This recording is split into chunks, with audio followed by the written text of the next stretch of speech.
Hello and welcome to Cartoonist Kayfabe. My name is Jim Rugg. I'm Ed Piscor. Before we dive into today's video, want to let everybody know that we have books coming out this fall and that you can pre-order these now. Hulk Grand Design, the collection, the oversized collection with the fluorescent green cover will be in shops by Christmas, but pre-order that now at your local comic shop or online wherever books are sold. Red Room Trigger Warnings, Ed's second season of his Red Room series, coming out in September in comic shops everywhere and bookstores everywhere. Pre-order that one now. Let those comic shop know that you want a copy so they can let Fantagraphics know how many of these to print, and will look very nice on your shelf next to the Antisocial Network. We will also be hitting the road quite a bit this October. This is our schedule. If you are in Columbus, please come out to CXC October 6th through the 9th and say hello. If you're in the Baltimore area, we'll be there at the end of the month, October 28th to the 30th, the birthplace of Cartoonist Kayfabe. And October 22nd, I will be at the Jacksonville Public Library for a comic and zine fest. Hope to see lots of Kayfabers at all of these events. And now, let's dive into Alan Moore on WildCATs with artist Travis Charest, representing a new direction, a new team of WildCATs whenever this thing came out. We saw ads for it in a recent Wizard magazine, and does not look like Jim Lee's WildCATs despite being a Jim Lee cover. Yeah, it's true, man. Interesting period of time, dude. I remember I grabbed issue 17 off the newsstand rack at Giant Eagle. Isn't that crazy? All of that is kind of a mind-blowing. That was my introduction to Travis Charest's artwork. Of course, I called him Travis Charest. At, a lot of us did. Age 14, 15, whatever Yes. it was, man. I believe they were already selling, or like this was on the horizon even back then. You know, like that guy Travis could not get 2 issues in a row if his whole life depended on it.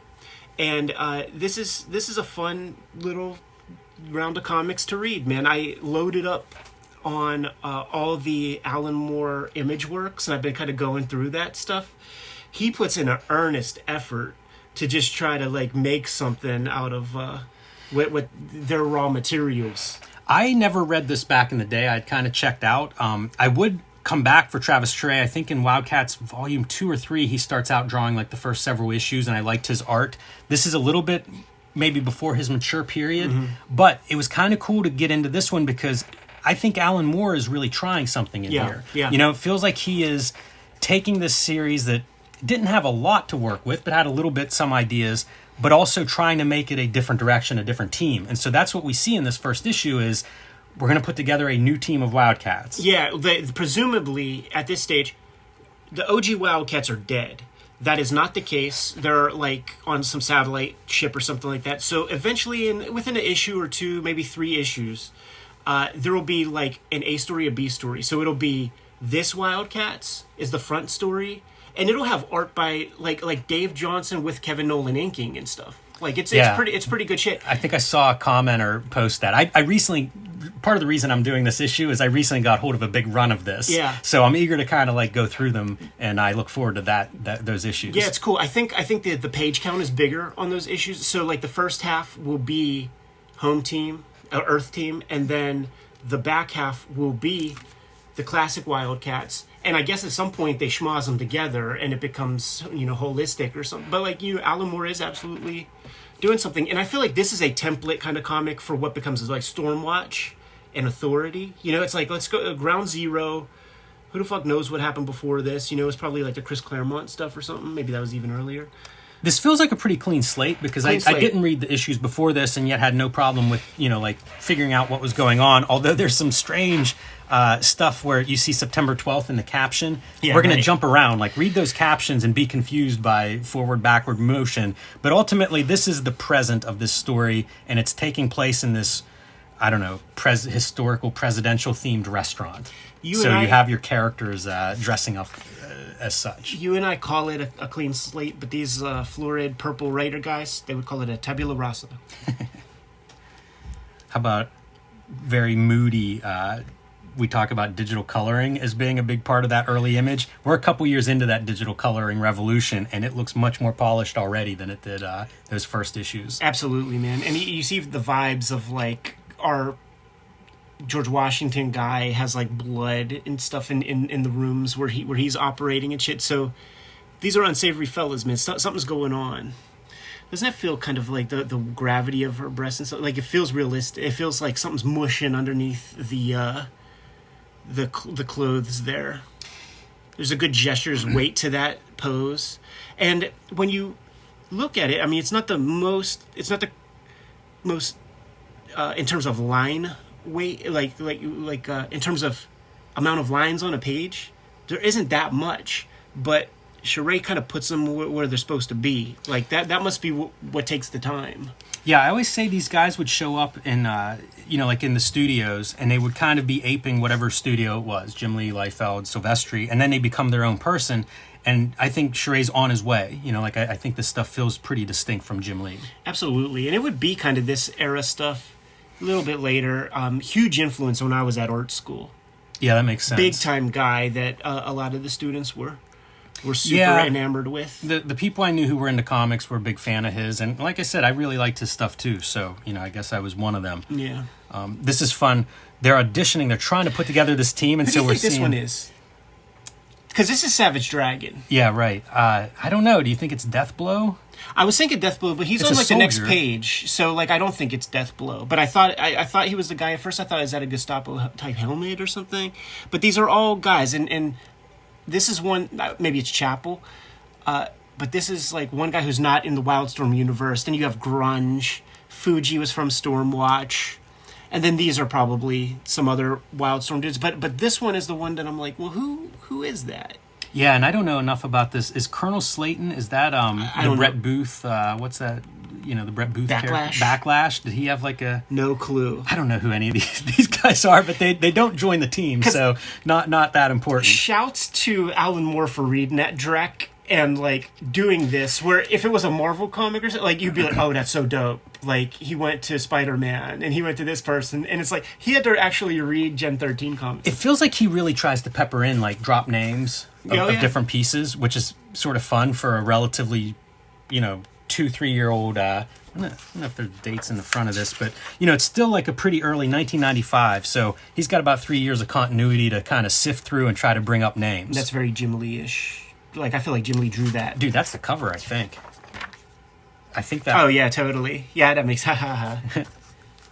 Jim Lee would do these like one-off issues too. I think they refer to one, I don't know, like WildCATs 18 or 19 or something like that, where he had done like a one-off. I know there's a Gen 13 like that, and I think there's a Stormwatch a little bit later on, but it's maybe all splash pages. Yeah, the Gen 13 is funny because I feel like that's the first time, well, probably after Deathblow, where people are like, go away. Like J. Scott Campbell really brought presence to that comic. And then when Jim Lee gloms on, it's like this is our biggest comic, and he gloms on to, he's Little Lord Fauntleroy, he runs the ship, so he's going to do his. People are like, can we redo that issue? And I think they might even redo that number. I'm not 100% sure, but they might. I know they did that with Savage Dragon. Yeah, I'm not sure about the Gen 13, but yeah, you're right. It is a different flavor. It's Compositions, not as baby. bouncy. Nice negative space. Yeah. I feel like he starts to lean more into this kind of composition as time goes by. Yeah, I think that's definitely true. And that's like a quintessential Travis Charest pose to me. It where it is posed, like, he's looking at somebody. Yeah. Even kind of thoughtful on the way Majestic's cape is folded up. Like if your arms would be behind your back wearing a cape, you would get that kind of a, it's not a stock pose. Using their superhero names, man. You know who the fuck these people are? You're amazing. It's fresh in my mind. I think of the Luc Besson kind of films for references like this. It feels like that French action movie kind of stuff. Right, yeah. Then we got to put her back together with like a straight up industrial drill. Yeah, they talk about her walking out in like her 90.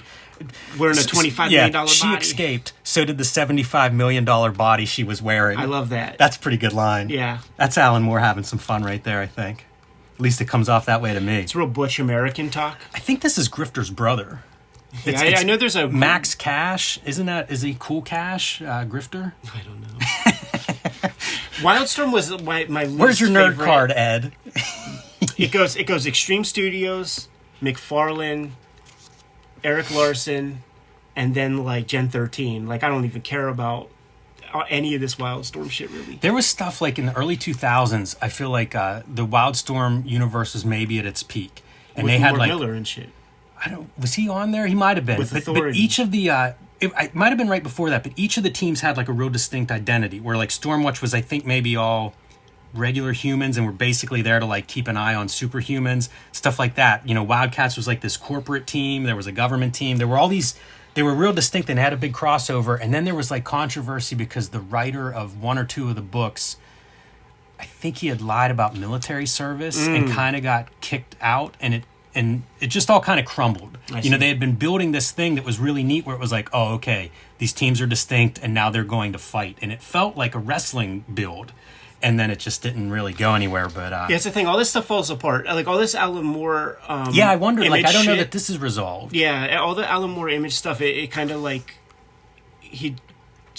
I don't think it goes anywhere. I can't really speak to this. I just like read a couple issues ahead. Yeah, like I said, I've got a big stack, so I am going to dig into it a little bit and see what comes am out too, of it. And yeah. hopefully, maybe it is a real satisfying arc. But I also don't remember people talking about this after the fact, which makes me think like maybe it didn't reach a satisfying conclusion. Yeah. So they're putting together the team, right? And at this point, they're going to pick up this dude, Tao, who is part of like, I don't know what this is, some government lab with all kinds of like weird stuff. Like, look at that thing. That is some cool shit. I want to see Travis do more cartooning Yes. at that level. He would do covers on that second volume, and there's one great one where it's like a brontosaurus and like a little tie and a hat and stuff. And it was the cartoony stuff that spoke to me the most with his work. It's probably his natural chops. You know, you do this because like Jim Lee's going to pay you $700 a page to pencil or something. I think after that, he went to France and was doing like 5 years on a Meta Barons graphic novel. Yeah. You know, moving in that direction. But kind of fun stuff here. And the way Tao gets his freedom is he writes down these 5 numbers. One of them is this guy's wife's number, and 4 of them are his mistress's numbers. Yeah, it's worded real weird here. Yeah. It's not worded correctly. I think there's a missing letter Yeah, it could or be. word or two in there. There's more of your white space, though. Again, like a non-traditional comics page layout. Queen Bitch on the license plate. I wonder who that could be. Right. And there is kind of your money shot, I think, for this issue. And I dig it, man. It looks cool. It's a big, heavy-looking car. Love that it has giant tires. Like, it's jacked up as opposed to a lowrider. Right. Although I don't know what kind of car it's supposed to be. It's really funny when you think of how meticulous this kind of artwork is. But you look at this car and it's like, is this a reference to something? Because I mean, it looks like straight from a fucking R. Crumb. it does. Like, It sketchbook. does. That's hilarious. That'd be amazing if that is what he's referencing. And then there's little bits, like whenever our savant gets hit by the car, where'd her wig go? You know, like I think it's clearly meant to be that it's knocked off her head, but I was looking everywhere and it's like I don't see it anywhere. So Right. a little bit of a drop in the in your storytelling. That is a maniacal face. Yeah, pretty cool. Metal jaw underneath a lip and metal teeth. And Charest is really the guy who draws at the best. Like when you see future issues and it's by like fill-in guys, which is funny to think because I feel like Travis could do like every 4 issues or something like that. They just don't do it the way he does it. No, definitely. That's the tough part of having like a stylized artist is the fill-in artists stand out so much. So like he really like it's like him, Frank Quitely. Like there's a kind of aesthetic that was established in these late 1990s. Man, that Quitely comparison's really interesting because they draw figures and stuff very differently, but the way they're building space is kind of similar. Of It like is. we're going to focus on certain elements and then like we're not going to draw this part over here. Yeah, allowing for these like super thin lines is something I associate with Quitely. Yes. Yeah, there's some similarity. Once you say it, it makes sense to me. So the solution here is to shoot this China White or Some something. heroin. I didn't even know what kind of drug he's got there. Spider bags. And that's how they take down our super badass heavyweight who's going to become part of the team, but OD's on drugs essentially here to pass out. It's that fentanyl. You hear about like don't pick up a folded dollar in a city street or you might touch some fentanyl. Ugh. It's the world we live in right now. And See? the reveal that the WildCATs are still alive somewhere. Yeah. So like I said, it becomes a pretty cool thing. Man, we're like, it's a way to get Travis Charest to do some pen work on every issue. It's like you only got to do like 15 pages or something. Pretty creative solution to a if you know there are deadline issues. It's a really creative solution. But he still doesn't show up every issue, by the way. And then a pinup, Joe Quesada and Palmiotti. Pretty cool. Zealot. And I always enjoy flipping through the ads of what they're selling at this time. Spartan miniseries. Spartan, a really generic character to me. Like, you talk about not being into Wildstorm, that would be a character like, I don't think you could pay me to read a Spartan book. I just don't care about Spartan. It seems boring. I kind of like this artwork. Absolutely. Though. I always love that they run that art. And you still see, man, they're selling cards forever. I feel like this is on the cover of the Jim Lee Gen 13 issue. It definitely is. This image. Yeah, it's definitely looks like Jim Lee. It's definitely Jim Lee. But I think that's the cover to his ish. Don't quite remember. It's been a while. And your Comic Zone ad, which we have talked about in the past. We have, man. So kind of fun. I enjoyed this issue enough to definitely read the next one, and we'll go from there. Absolutely, man. And I started reading Supremes last night, dude. And from the jump, like he makes some hay. It's amazing. Like, I'm kind of interested in pull out all the Alan Moore Image books we can find from this era and lay them out. Because they reference, like, there's a WildCATs Spawn series that Scott Clark draws, who was the original Stormwatch artist. The Voodoo miniseries. Digging in. I didn't even remember that one. Does Violator, I think does a Bad Rock in Violator. He does. Maybe, like, I think everybody would be, I will be surprised to see, like, everything Alan Moore did in this, like, 2-year span at Image. Because there was a lot of stuff, and it was stuff like, really? Like Bad Rock and Violator? I got it all loaded up. I can hook you up with a bunch. I think it's 100 comics. Wow. I think it's that much. So, like, wow. Think of how fast he's writing to turn out that much. Because it is a small window, right? It's like a year or two. He goes through every Rob Liefeld shell company. Like, the first issue of Supreme is Image. I think the rest are Maximum Press. And then Awesome. And then there's Steve Skroce, Youngbloods. There's the Judgment Day stuff. Mm-hmm. There's that Gil Kane one that comes after. There's a whole bunch. Let me just let's see what we got here, man.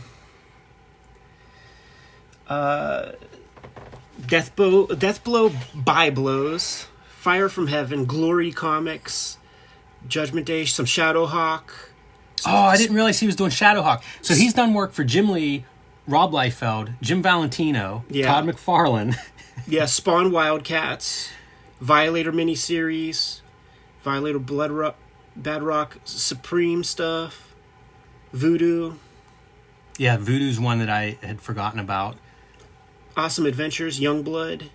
What's the Spawn Blood something with... Blood Feud. Blood Feud? Yeah, and 2 random issues of Spawn. So... Plus Violator, like he did substantial amounts of work with everybody. Yeah, I would say closer to maybe 50 comics.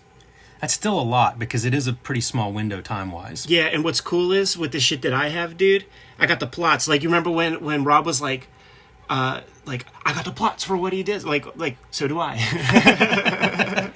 Yeah, too bad there's not one for that 63 annual. Oh, I know. But nevertheless, kind of fun and talk about a wild time in Alan Moore's, like, bibliography. Absolutely, man. Super cool. Fun to look at, dude. You good to go? Yes. Kayfabers, like, follow, subscribe to the YouTube channel, hit the bell. We'll notify you when new vids are available. Jimmy, what's out there? Hulk Grand Design, the oversized Treasury Collection, is available now for pre-order wherever books are bought and sold. Hit up your local comic shop, hit up Amazon. I don't care where you buy it, but pre-order that now in time for Christmas. Perfect book for you or that Hulk lover in your life. Red Room trigger warnings in stores September 2022. Murder on the Dark Web for Fun and Profit is the name of the game. Good companion piece to go along with the Antisocial Network trade paperback of the same name. You can get these stores in your local comic shop, order and pre-order them at my link tree in the description below this video, Amazon, wherever. If you want to read the next round of Red Room comics before they hit paper, be in on the ground floor early in the game, then hit up my Patreon, patreon.com/piscore, $3 for the archive there. You'll be able to read all of these comics and the next round of Red Room comics, new strips every Tuesday. What else do we have out there, Jim? Subscribe to the Cartoonist Kayfabe e-newsletter at the links below this video. You can also pick up Cartoonist Kayfabe t-shirts and merchandise at the links below this video. Another great way to support the Cartoonist Kayfabe channel. Give them those marching orders. We'll be on our way. Read more comics.